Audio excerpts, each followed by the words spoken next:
Late 13 century میں عثمان نے ایک چھوٹا سا بیلگ یعنی چھوٹی سی ریاست قائم کی جو آج کل کے ترکی میں ہے۔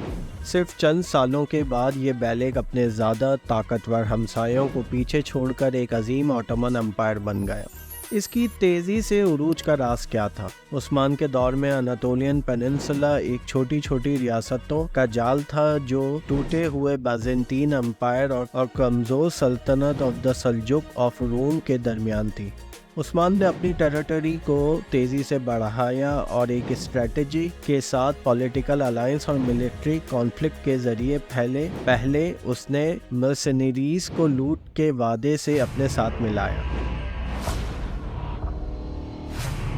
ویلکم ٹو زین ٹی وی۔ عثمان وہ پہلا آٹومن حکمران تھا جو اپنی سیاسی دانائی کے لیے مشہور تھا۔ اکثر سیاسی اور ملٹری فائدے کو کسی بھی قوم یا مذہبی رشتے سے زیادہ اہمیت دیتا تھا۔ وہ ضرورت پڑنے پر مختلف گروپس کے ساتھ مل کر لڑتا اور ضرورت پڑنے پر ان کے خلاف لڑتا۔ عثمان کے بعد اس کے بیٹے اورحان نے ایک منظم ملٹری آرگنائزیشن اور ٹیکس کلیکشن سسٹم بنایا جو تیزی سے ٹیریٹوریل ایکسپینشن کے لیے تیار تھا۔ آٹومنز کا پہلا بڑا پھیلاؤ بالکنز میں ہوا جو ایک جنوبی یورپ میں ہے۔ ملٹری میں ٹرکش واریر کے ساتھ ساتھ بیزنٹین اور دوسرے بالکن کرسچن کنورٹس بھی تھے۔ انہوں نے ہزاروں نوجوان کرسچن لڑکوں کو بالکنز کے گاؤں سے پکڑ کر اسلام میں تبدیل کیا اور ان کو جینیسریز کے نام سے مشہور ایک شاندار ملٹری ایلیٹ پوسٹ بنایا۔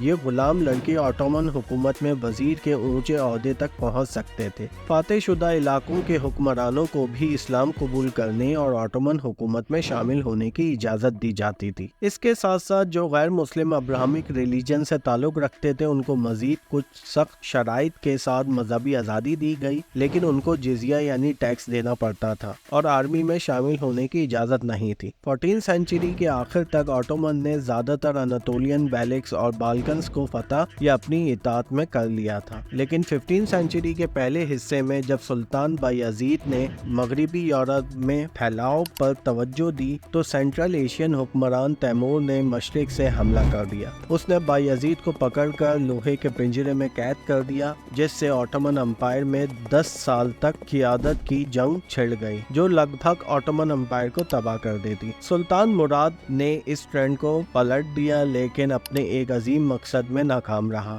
بیزنطین دارالحکومت قسطنطنیپل کو فتح کرنا۔ اس کے بیٹے سلطان محمد یعنی محمد دا کانکرر نے ارادہ کیا کہ جہاں اس کا باپ ناکام رہا وہاں وہ کامیاب ہوگا۔ قسطنطنیپل پر حملے کی تیاری کے لیے اس نے ایک ہنگیرین انجینئر کو دنیا کا سب سے بڑا توپ بنانے کے لیے ہائر کیا۔ سربین مائنرز کو شیلٹر کی دیواروں کے نیچے سرنگ کھودنے کے لیے کہا اور اپنے جہاز کو زمین پر گھسیٹ کر لے جانے کا حکم دیا تاکہ شہر پر ایک ناتصور رخ سے حملہ کیا جا سکے۔ اس نے شہر پر گھیرا ڈال دیا اور 1453 کے بہار کے موسم میں قسطنطنیپل آٹومنز کے ہاتھ گر گیا۔ یہ آٹومن دارالحکومت بن گیا جو اپنے عام گریک نام استنبول سے مشہور تھا، جس کا مطلب ہے ٹو دا سٹی۔ جب محمد نے قسطنطنیپل کو فتح کیا تب شہر اپنی پرانی شان و شوکت کی ایک جھلک تھا۔ آٹومن حکومت میں یہ پھر سے پھولنے پھلنے لگا۔ استنبول میں ایک عام دن میں آپ گریک، ٹرکش، ارمینین، پرشین، عربک، بلگیرین، البانین اور سربین زبانیں سنتے تھے۔ فیمس آرکیٹیکٹ سنان جیسے